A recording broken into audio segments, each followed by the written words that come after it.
All right. Raise of hands, how many of you have security in your title? Oh, not as many as I thought. Okay. For those of you who didn't raise your hand, if you're like an IT person, how many of you have security responsibilities? Oh, okay, great. All right. All right, I'm among my peers.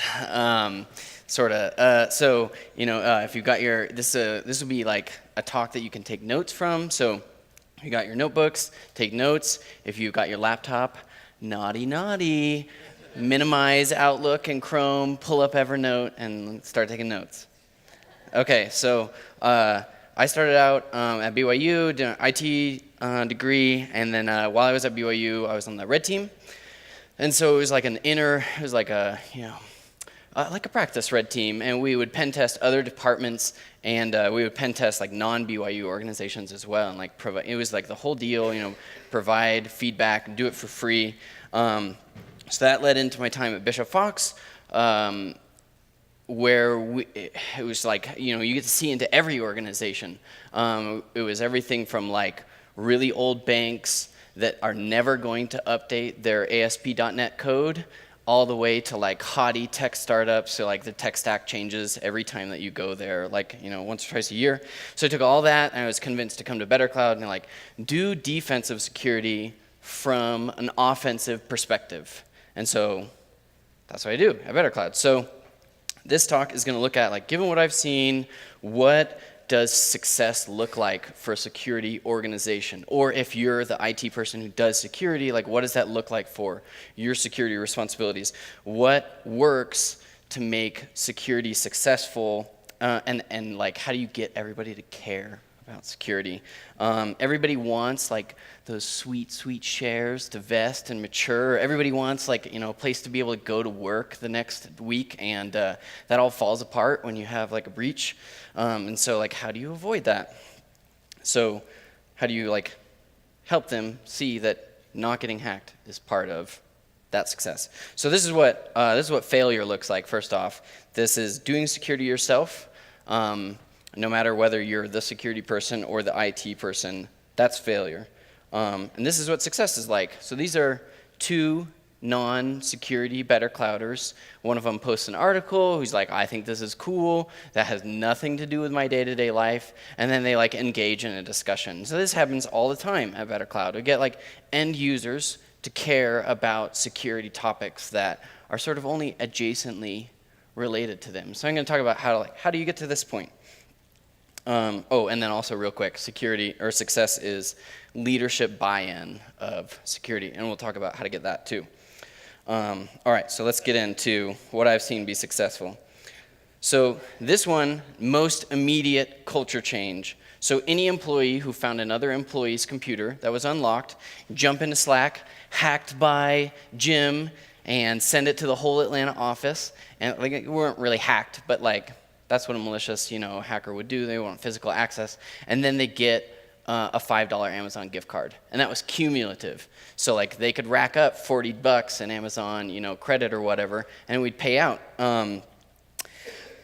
It was Amazon gift cards, but like you could insert anything here. This could be, steak dinners, whatever. Everybody like really took to the gamified nature of it, especially sales. You dangle incentives in front of them and they jump to it. How many of you have users be excited about a security policy that you roll out? 1, 2. Yeah, it's not a universal experience.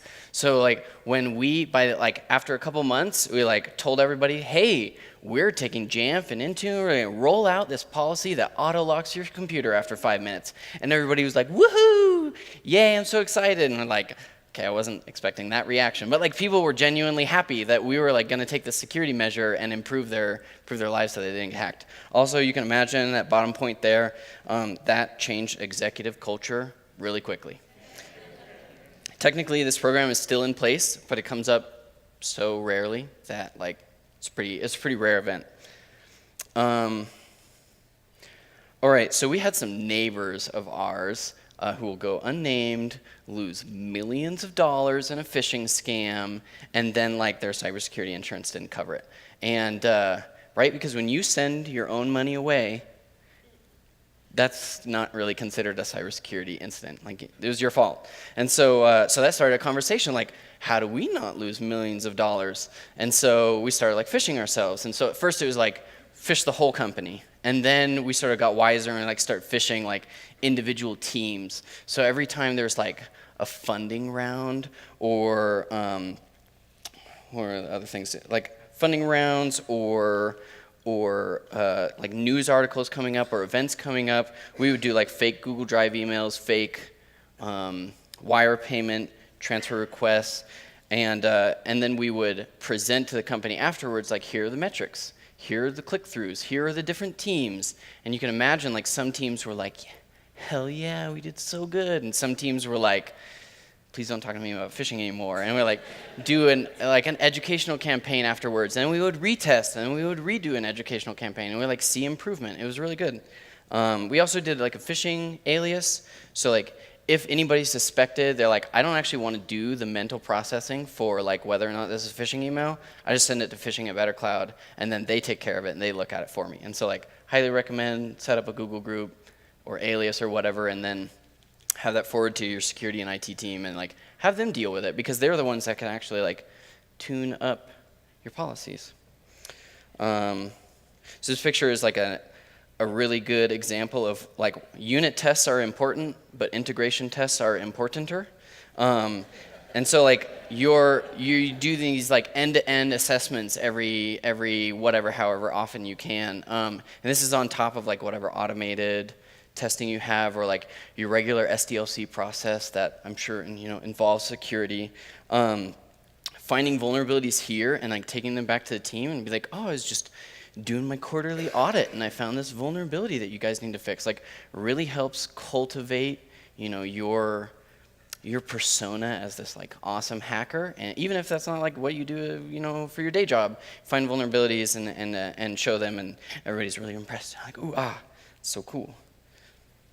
Okay, so this is usually seen as like you either got it or you don't got it, and if you don't got it, life sucks and you have to go get a new job somewhere else where you do got it. But that's not true. That's not true. So if your CTO does not value security, guess what? You can talk to our CTO. We can get our CTO to go talk to your CTO and explain to them why security is valuable. Same deal with like our other, any other executives. We can help with that. Or the other thing that you do is you set up an expert advisory group meeting, and you're like, oh, you pull in Mike Stone and Priscilla, and you invite that executive. You're like, hey, this is semi-relevant to your stuff. You're going to be looking at some of your organization, and then they see like the wildest, crazy stuff, and they're like, oh, okay, security is important. Like, I don't want payroll group to be publicly joinable. Also, it was like your feedback to Politis that got me hired. There was like a customer summit, and everybody was like, what's most important for your top of mind like concerns for this year? And a whole bunch of you put down security, and then Politis was like, we're going to go out and hire some awesome hacker guy. And you did, and now I'm here. I'm up here. Yeah. And this is also something like I got CEO, CTO, CFO, like all the executives in the company at BetterCloud have together created a security culture. When you have buy-in from all of them, things happen really fast. Things like start, when you find like, sometimes you like find a bug in your product and you're like, oh, this is a bug, it's tech debt, we gotta prioritize it.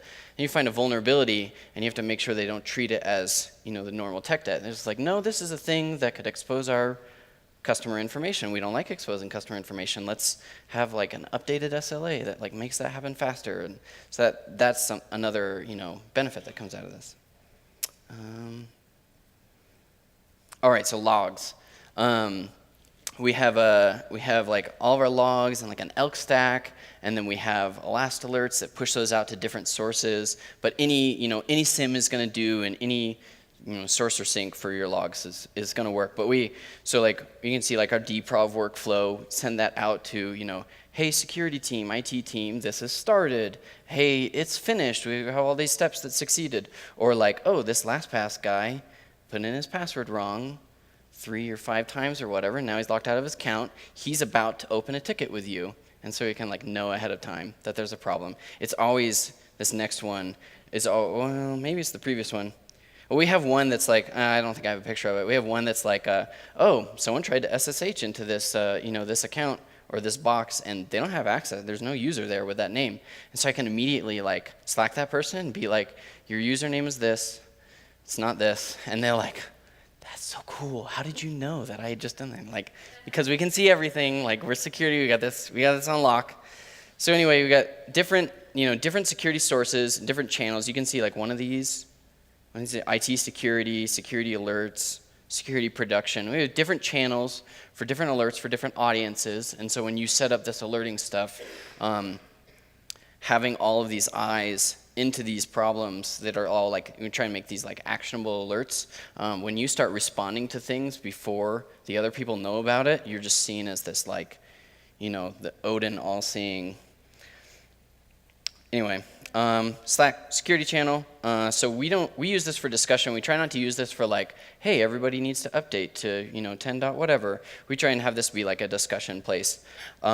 This is often driven by other people. Security teams like 5 and Better Cloud's like 200, and so we get people to come in here. Like, we don't gang press them in here. Like, they just come in because they're interested or semi-interested, and they'll often like post. They know that we're on the hunt for vulnerabilities, and so they like try and win brownie points by like, oh, I posted that Java Spring Boot vulnerability before you did. I found it. I'm so cool.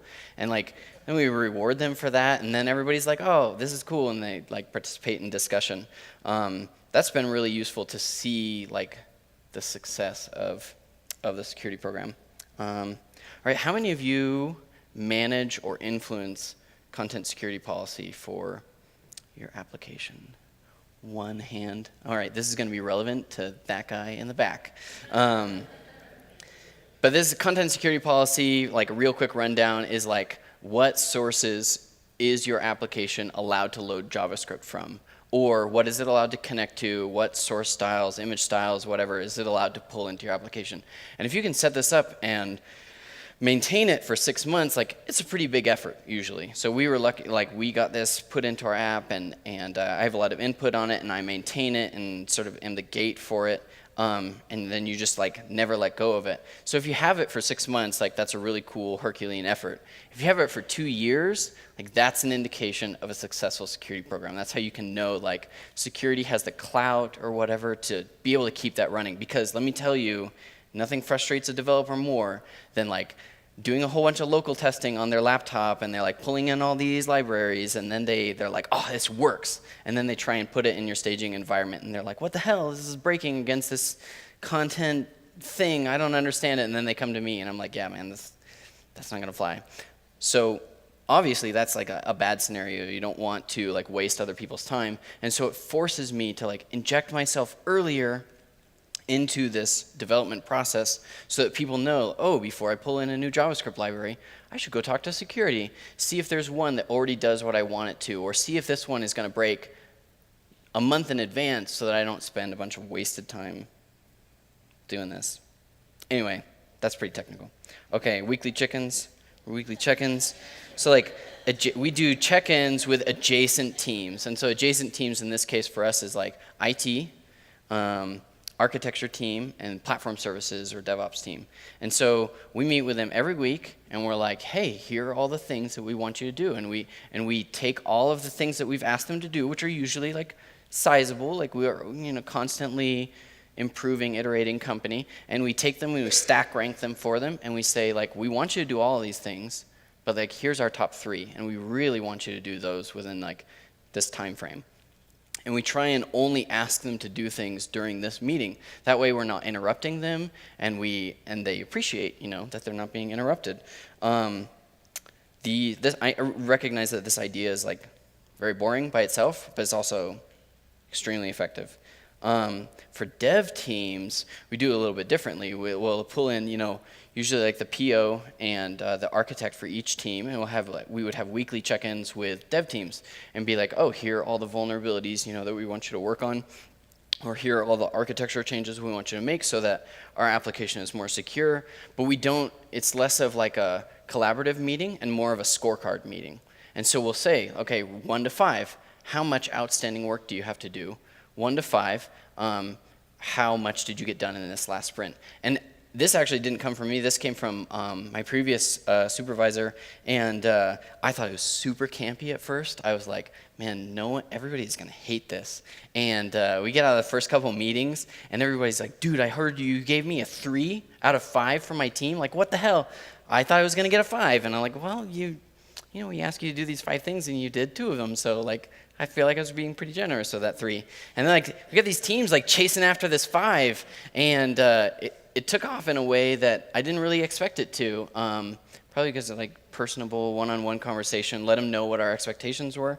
Then after that, we really got them chasing like these 6s, which is I email them earlier in the week and I say, your team doesn't have any outstanding work for security, we can just cancel this meeting. And they're like, oh, I got 30 minutes back, this is so great. That's been really successful. So the end result is like lots of trust from other employees. Developers come to me with security issues or ideas. Sometimes there's like Esposito's in the crowd. Sometimes he'll come to me just to hear me say no first before he like delves into something. And that's like, I don't know, like an icon of a trust relationship that has been built up. Devs will come to me knowing full well that I might, take out their most like solution and tell them to go with a different solution instead. But because they know like it's going to save them a lot of time in the long run. And employees self-report security events, even if it makes them look bad. Like they will come to us and be like, so I may have done a boo-boo. I may have like committed this stuff that wasn't supposed to be committed, or I may have like skipped this process in some way, and I want to make it right. And they'll come to it, and we'll make it right, and we won't, castigate them or whatever. And that's what security looks like, or that's what successful security looks like. All right, that's the end.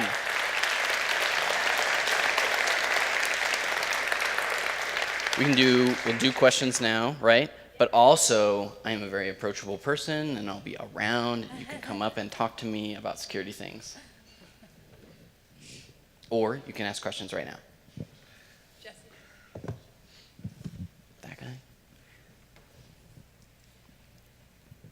How have you incentivized people to take the cybersecurity awareness training? We incentivize them by making it mandatory. And then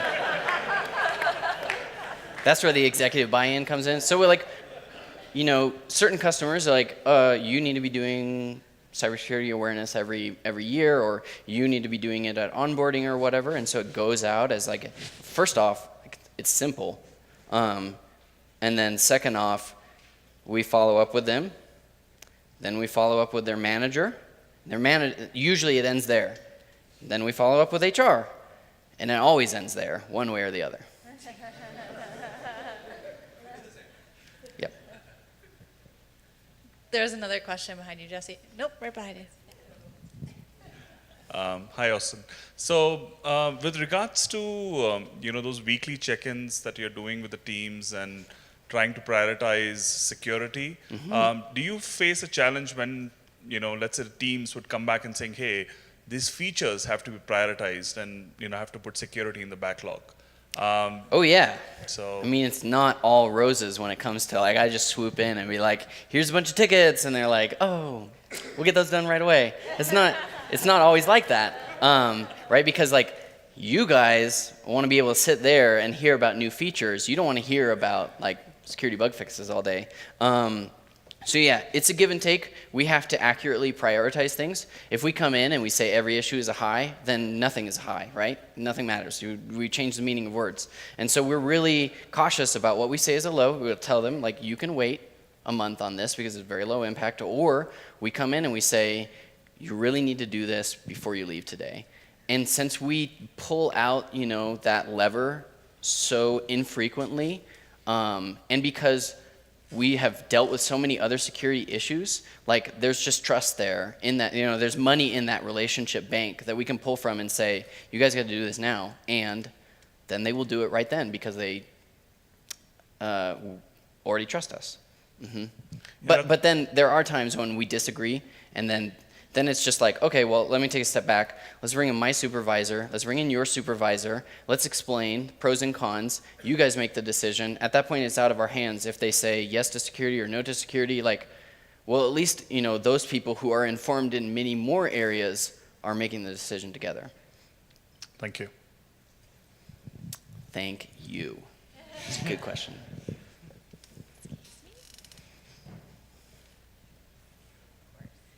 Hi there. You mentioned phishing, and I'm sure everybody here knows about phishing. It's been around forever, and everybody's got a policy or a procedure or training in place. What do you think is going to be the new next attack vector that we should be thinking about? Good question. Really putting me on the spot there. Yeah. I wanted to make sure that David got his money after hiring. Okay, well, how many of you were G Suite users when that worm came out? Like, it was maybe a year and a half ago. That was like it was like asking you to sign up for Google Drive, and you clicked yes, and then it like, okay, so you're familiar with this. Like, I'm pretty sure that sort of stuff. Like, we do apps checking in the marketplace, and I don't really think people really treat that. They're just like, oh, requires offline access and admin access to my account. Well, I really want this tool, so I'm going to install it. Like, I'm pretty sure some of those third-party apps are going to be the next way that we're like, oh, that third-party app was legit until it was sold to some foreign businessman and is now used for malware. Like, you accept it once, it pushes out a new code change. Like, you don't re-accept the new code. I would imagine it would be something like that. Chrome extensions.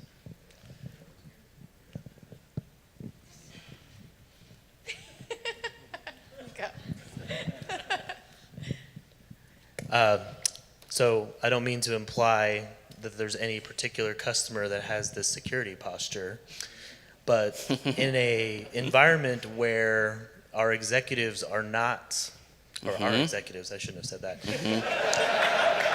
This hypothetical company that's This not hypothetical yours, company. right? Let me hide my badge. So Just put it in your shirt. our executives are generally more the exception to security policies than they are standing to the, to the standards.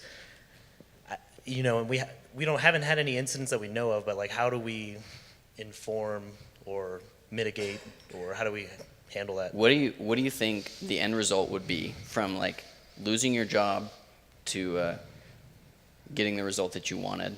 Would be like if you fished them successfully. Oh yeah, I'd probably lose my job. Okay. All right, that makes things a little more difficult. Okay. I also don't work in security. That's a good. officially, so Yeah. that's Well, okay. You should part make of sure the you have permission first before you do that sort of thing. People get really testy about that.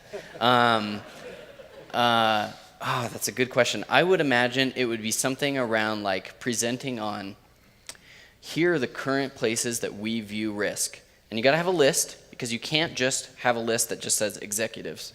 So you got to have it in the list, and then your explanation why, and then what the impact is. And then you got to present that to the right people, maybe even working up the chain and having that person be like, that was a really good presentation. I noticed that you said executives, and there were none of them sitting behind me. Like, maybe we should present this higher up.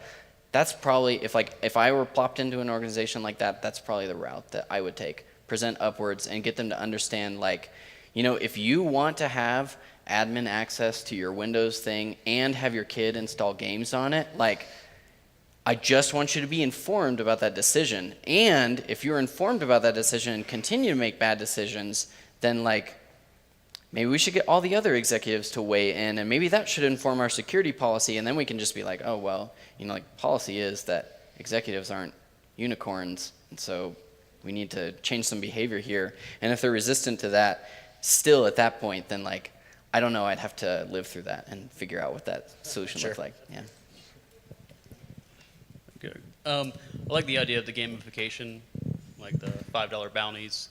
Do you have any other examples of bounty programs or things that went really not as you expected? I mean, if I did, they'd be in the slides. Okay. I mentioned this briefly, but like the scorecards for dev teams, and we use scorecards for dev teams, but it could be scorecards for anybody. Like, getting people chasing those scorecards was surprisingly effective, even though I thought that people would sort of bristle against it and resent it. Okay. I think there was a question. Yeah. I was just wondering what you're doing internally to handle access control and authentication, passwords, biometrics, two-factor, anything like that. So that's like that sort of thing is done. I mean, it depends on what you're talking about. So that is largely done in collaboration with IT, and so we sit down together and try and figure out like what does that look like, and then enforce it, roll it out through our MDM or whatever. We do two-factor wherever it makes sense. That's been really useful. So like if people want to SSH in, you're going to use two-factor. If you want to log into your Google account, you're going to use two-factor. But then also we have authentication in a different way is managed by our compliance people. And so if people need access to a certain role in the company, they're going to create a quick security ticket. Those security tickets have less than 24 hours SLA on them. And then that person is going to see, does it have manager approval? Does it make sense internally? Okay, and then they sort of gate that sort of access. So all the access is gated by either IT or security, depending on what makes sense.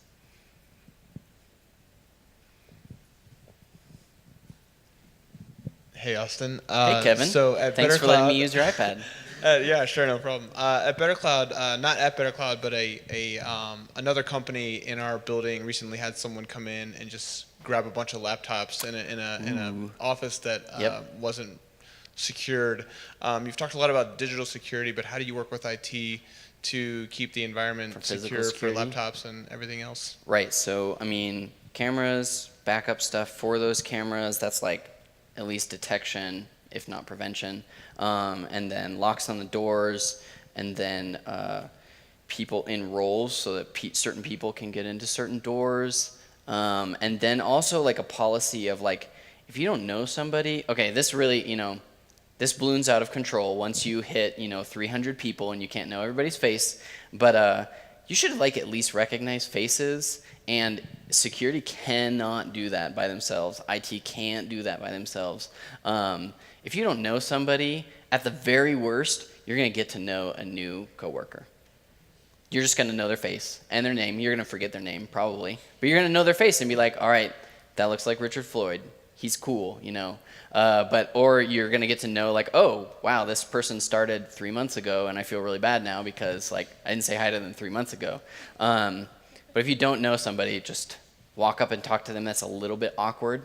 Don't hold the door open for people that you don't know and make you feel like a little bit of a jerk at first, but then you start feeling like I'm contributing to us not getting hacked. That's how you got to put your mindset. Does that answer your question?